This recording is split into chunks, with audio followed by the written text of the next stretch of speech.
Aloha and welcome to another episode of Question of the Week. It is brought to you by the Honolulu Christian Church in combination with Evidence and Answers. And so each week we try to answer some of the toughest questions that seekers and skeptics ask about Christianity. Well, we've been covering our series on the historical reliability of the Gospels. Remember, last week, we went over the date of the Gospels. All right, one of the great challenges to the historical reliability of the Gospels, many skeptics allege that they were written decades, maybe even over a century after the lifetime of the eyewitnesses, and so they could not have been eyewitness accounts. Well, we showed last week that indeed the Gospels are written quite early, well within the lifetime of the eyewitnesses. And that's important because opponents and eyewitnesses could corroborate whether what the gospel writers were recording and the information they shared about Jesus was indeed true or false. And the gospels would have never lasted had they not been true, because there are just too many eyewitnesses who can verify or falsify their accounts. And also, early dating shows you that the authors, Matthew, Mark, Luke, and John, are most likely the authors of the Gospels. And so we were able to show that the Gospels were dated quite early. All right. Now, if you want to look more into that, go see our previous video there that we did the previous video, or go to our website at evidenceandanswers.org and you can find out more information on the historical reliability of the Gospels there. Now, this next question is connected to what we covered last week, and it's this. I was asked this question several times in radio debates and discussions I've had with skeptics and atheists and opponents of Christianity, and the question was this: if Jesus was such a significant figure, then why aren't there other historical records that mention him? Now, we have the four gospel accounts, right? Matthew, Mark, Luke, and John. And there, as we are going to continue through this series, they have shown to be very accurate historical records, right? Now, we have records of other significant historical figures: Alexander the Great, Julius Caesar, the other Caesars and rulers from ancient times.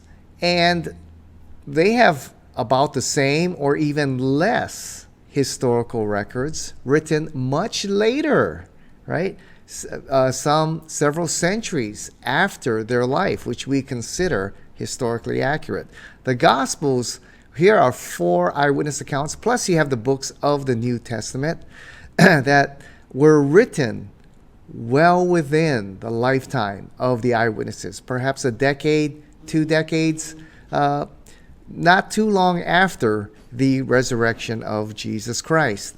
But not only do we have the New Testament, we have nearly a dozen or over a dozen non-Christian, or what I will call anti-Christian, historical accounts that mention Jesus.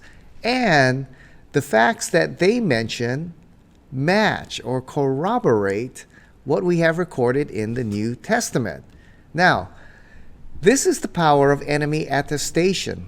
Those of you that are in history or in the legal field know that when your opponent confirms your facts, that's some of the most powerful historical evidence, or some of the most powerful evidence in court.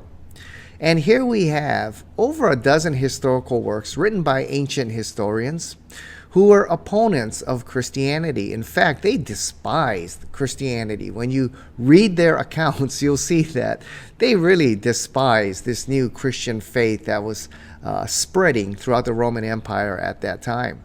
Now, the historical accuracy of the Gospels are confirmed by many of these non-Christian writings.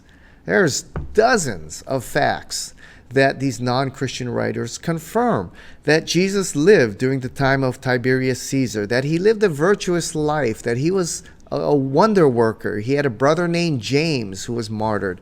He claimed to be the Messiah. He was crucified under Pontius Pilate. That an eclipse occurred when he died. He was crucified on the eve of the Jewish Passover. The disciples believed that he had risen from the dead. On and on and on. Right? Dozens of facts that are mentioned in the Gospels are indeed affirmed by these non-Christian historical works. Right? We have Jewish and Roman historical works that mention Christ and mention several of the facts mentioned in the New Testament. For example, there are two Jewish sources that mention Jesus, the Talmud and the works of Josephus. Now, the Jewish Talmud states this about Jesus. It says, on the eve of Passover, Yeshu, that would be Jesus, was hanged. For 40 days before the execution took place, a herald went forth and cried, he's going forth to be stoned because he has practiced sorcery and enticed Israel into apostasy.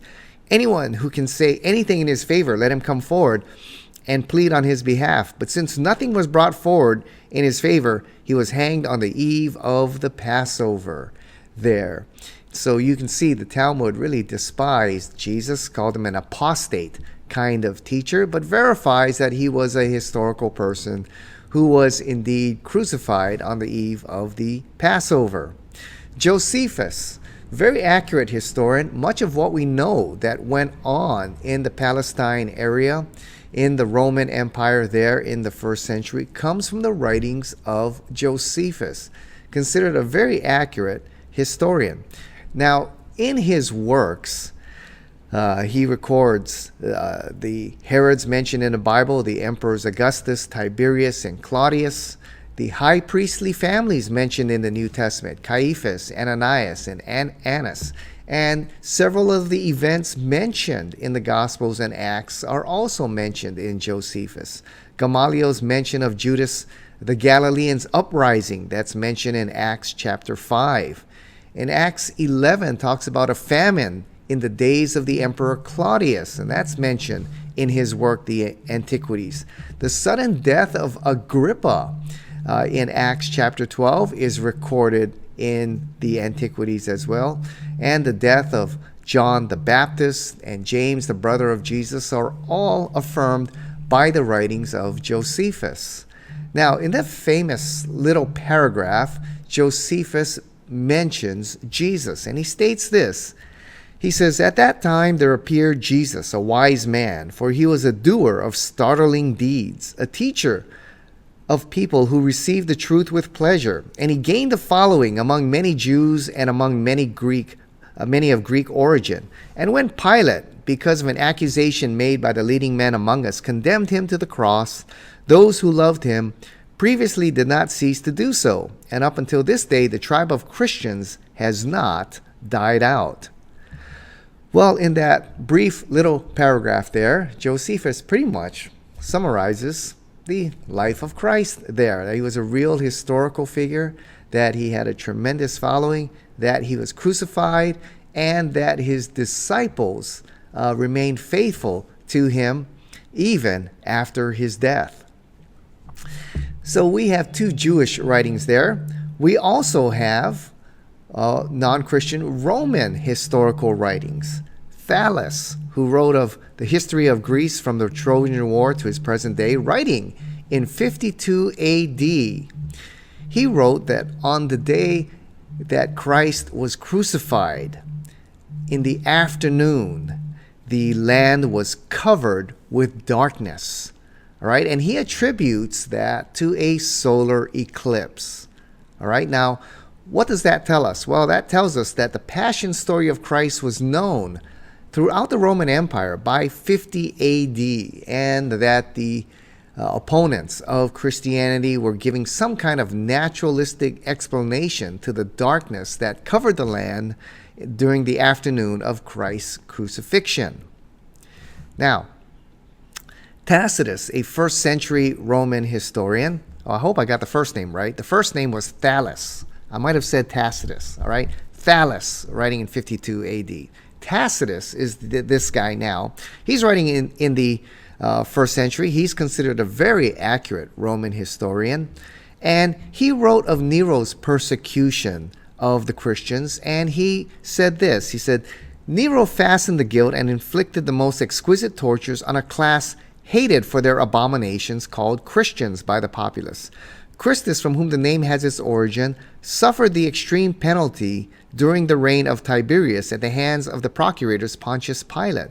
And a most mischievous superstition, thus checked for the moment, again broke out not only in Judea, the first source of evil, but even in Rome. And here, Roman historian Tacitus affirms the story of the Gospels as well, that Christ was a historical figure. He suffered and was crucified during the reign of the Emperor Tiberius, under the procurator Pontius Pilate, and that Christianity, even after the death of Christ, spread rapidly throughout the Roman Empire. Pliny the Younger, writing in the early 2nd century, he's the governor of Bithynia up there in northern Asia Minor, or present-day Turkey. And he was writing to the emperor because the Christians were hurting his pagan worship there, the industry that was going on, the idol making and the money that would come in from the festivals and ceremonies. And so he wrote this to the emperor, asking what he should do about these Christians. And he wrote this: these Christians were in the habit of meeting on a certain fixed day before it was light, when they sang an anthem to Christ as God, and bound themselves by a solemn oath not to commit any wicked deed, but to abstain from all fraud, theft, adultery, never to break their word or deny trust when called upon to honor it. Okay? And he goes on to talk a little bit more about that. But what does this corroborate? Well, that there was a historical person named Jesus, and that the Christians worshiped Jesus as God from the very beginning. This was not an invention made 200-300 years later, where Christians later deified Christ. No, they worshiped him as God from the very beginning. That's clear in the New Testament, and here Pliny affirms that indeed the Christians worshiped Christ as God. We have another guy, Celsus, a Roman philosopher, and he's scoffing at the fact that these Christians worship a man as God. And he writes this, writing in the 2nd century AD. He says, "Now if the Christians worshipped only one God, they might have reason on their side. But as a matter of fact, they worship a man who appeared only recently. They do not consider what they are doing a breach of monotheism. Rather, they think it perfectly consistent to worship the great God and to worship his servant as God. And their worship of this Jesus is the more outrageous because they refuse to listen to any talk about God, the Father of all, unless it includes some reference to Jesus." So here we have Pliny the Younger affirming some kind of Jesus, but he also affirms that these Christians worshiped Christ as God from the very beginning. Then we have Lucian of Samosata, writing in the 2nd century AD, and he's a satirist, all right? And in one of his early works, where he is making fun of these early Christians, he writes this. He says, "The Christians worship a man to this day, the disguised personage who introduced their novel rites and was crucified on that account. It was impressed on them by their original lawgiver that they are all brothers from the moment that they are converted and deny gods of Greece and worship the crucified sage and live after his laws." Here's another early writer who affirms that Christians worship Christ as God, that he was a historical person, that he was indeed crucified. So here we have several non-Christian historical records that affirm a historical Jesus and several of the significant facts about him mentioned in the New Testament. Now let's get to a few questions that came in over here. And the first one is this: Pat, the Gospels were not written down till decades later. They were passed down orally. So how do we know the oral tradition was accurate? We know the telephone game, so how can we know the teachings of Christ were passed down accurately? Well, remember the telephone game? I get this question quite a bit. Just had one on a radio discussion with a skeptic there. And the telephone game, if you remember, you might have played it in elementary school, where you whisper something in someone's ear, and then he whispers it in the next person's ear, and then it just goes round and round and round until you get to the last person in the front of the room. And by the time he tells the story, it's been retold about 30 times. And by the time he or she tells the story, it's completely different from the original story. All right? And they're saying, well, you see, as these stories were passed down orally, inaccuracies, exaggerations, and legends started creeping into the text. So the feeding of the 50 turned into the 500, turned into the 5,000. And that's what happened here. Well, first of all, we need to understand that oral societies are highly accurate, all right? Now, we have lost that ability with the technology we have today, but think about it. Those of us who were around before cell phones, all right? When I was a kid, I knew about over 100 phone numbers. Okay? I had them memorized in my head. Why? Because I had to, all right? If I was stuck, I needed to know my home phone number. If not, I need to know, this auntie, that uncle, my friend's house. I had about 20 friends. I needed to know all their numbers if I wanted to call them. So I had their numbers memorized. Well, with the coming of the cell phone, I don't even have my own phone number memorized. Several times I got to look and see, what's my own cell number here? But in oral societies, all right, where memory is practiced regularly, okay, they can be highly accurate. I've been in several cultures that are oral cultures, and I've seen, or I've had professors who taught us, or speakers who had all the Psalms memorized word perfect. I had a professor who had the Gospel of Mark and John memorized word perfect in English and in Greek, right? So oral societies can be very highly accurate in the transmission of information. Second of all, when you're playing the telephone game, you only hear that message once, okay? And then you got to pass it on.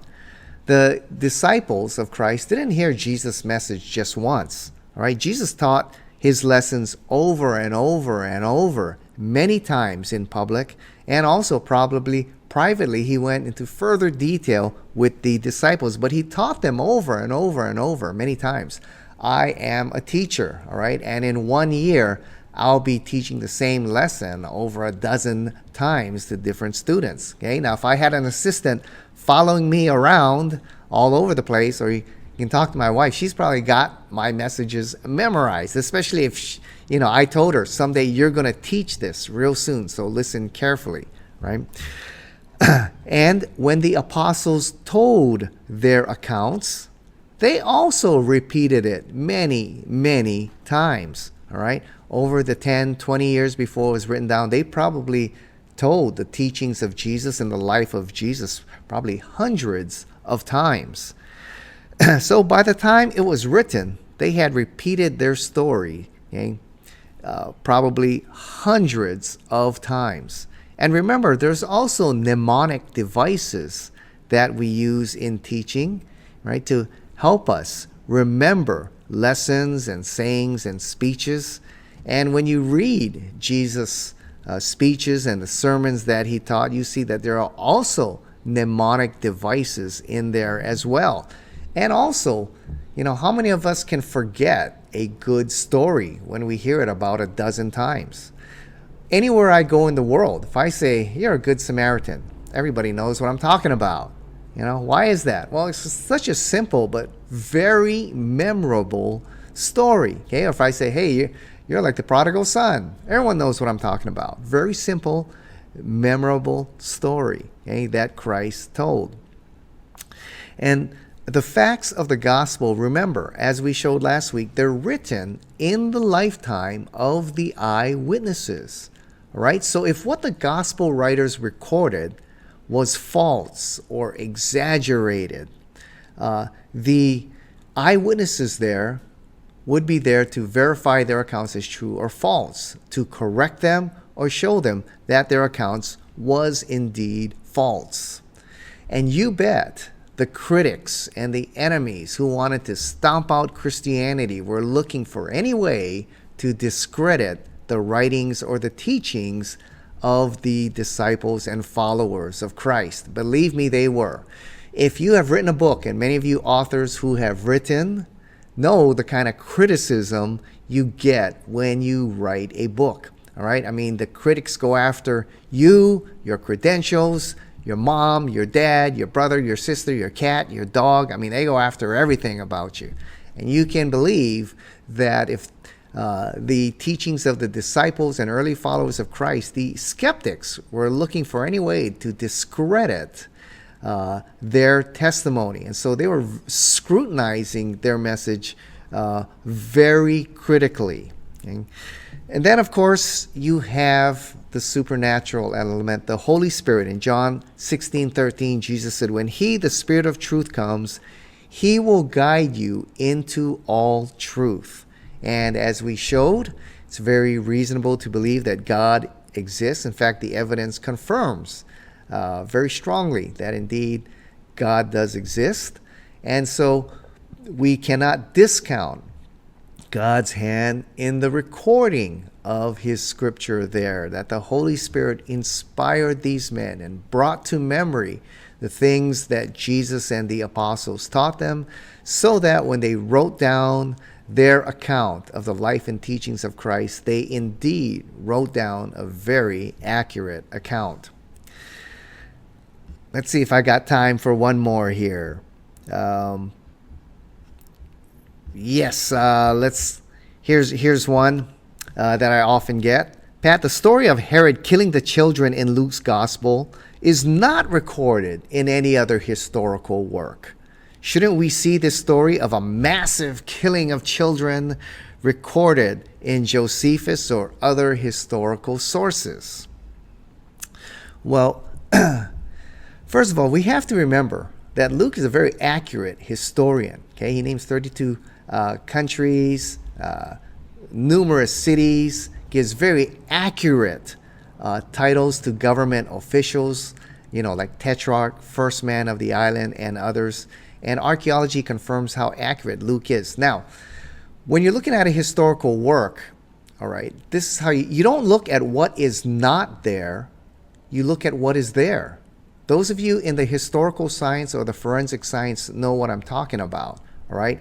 For example, if you go to the scene of a bank robbery, okay, and there's no video of the robber or no clear picture of the robber, investigators there don't say, well, there's no picture of the robber, so no robbery occurred. Nobody can know what happened, so let's just go home. No, they look at the evidence that is there, all right, and they can draw very good conclusions when they put all the evidence there together, okay? Or let's say there was one eyewitness there, okay? One eyewitness there, and he saw two guys robbing the bank and one guy in a getaway car. But the newspaper reporters and others don't talk about the guy in the getaway car. They just say there were two robbers, okay? Well, how do you know, based on the testimony of this one guy, that there was a driver in the getaway car, a third robber? How would you know? You would question that eyewitness and ask him detailed things, all right? What time did this happen? What were these men wearing? Where did they enter? And if he gets these kinds of details right, you can be reasonably assured that there probably was a third driver, because this guy's testimony is pretty accurate. And that's what we see in Luke here. I mean, he's nailing a lot of historical and cultural details head on. So when it comes to this account, we should be giving him the benefit of the doubt. Second of all, you need to show that it's absolutely impossible. If you want to discredit the Gospels, you got to show this was absolutely impossible. It could have never happened. All right? But when you study the life of Herod, this is very reasonable. It's not out of the realm of possibility. It's very reasonable that a guy like Herod could have done something like this. Okay? Now, why isn't it recorded? Well, Bethlehem is a relatively small village, insignificant village at that time. The population of the city was probably no bigger than 500. So the number of children 2 years old and under was probably maybe a dozen, maybe 2 dozen at the most, okay? And if you look at Herod's life, I mean, near the end of his life when this event would have happened, he was a paranoid tyrant at this time. I mean, he killed hundreds of his own people. His list of victims include his favorite wife, Mariamne, his uncle Joseph, who was accused of adultery with Mariamne. He executed his mother-in-law, Alexandra, the mother of his favorite wife, Mariamne because she plotted to kill Herod during his years of insanity. He executed the grandfather of Mariamne, Hyrcanus. He executed his younger brother-in-law. Then he killed the two sons of Mariamne, right? Two sons he had with her, Alexander and Aristobulus, who he thought were plotting against him. He killed his oldest son, Antipater, 5 days before Herod died. He executed hundreds of his countrymen. And in fact, in 4 BC, when he died, he gave this order. When he is buried in the Herodium, the fortress that he built, he said to keep the people from rejoicing over his death, because he was a despised tyrant, to keep them from rejoicing over his death, he ordered his soldiers to gather the eminent men from the land, the government leading officials, and bring them to Jericho to have them executed when he died. So everybody would be mourning at his death. And after he died, his soldiers didn't want to carry this out. But you see the kind of man that Herod was. This fits the picture of Herod and makes it plausible. In fact, the Emperor Augustus said this. He said that it was better to be Herod's pig than his son, for his pig had a better chance of surviving in a Jewish community. So it's not surprising that Josephus or other historians overlooked the death of a few Hebrew children in a small, insignificant village, because Herod had other infamous crimes, many that were on a much larger scale than this. Well, that ends this session of Question of the Week. Remember, if you've got questions, send them in here at pat@evidenceandanswers.org, pat@evidenceandanswers.org. And don't forget to like or subscribe. Hit the subscribe button there so you can get our updates whenever we put anything up on YouTube or our webpage at evidenceandanswers.org. So keep sending those questions in. We're going to continue this series next week when we look at archaeology and the Gospels. So we'll see you next week here on Question of the Week.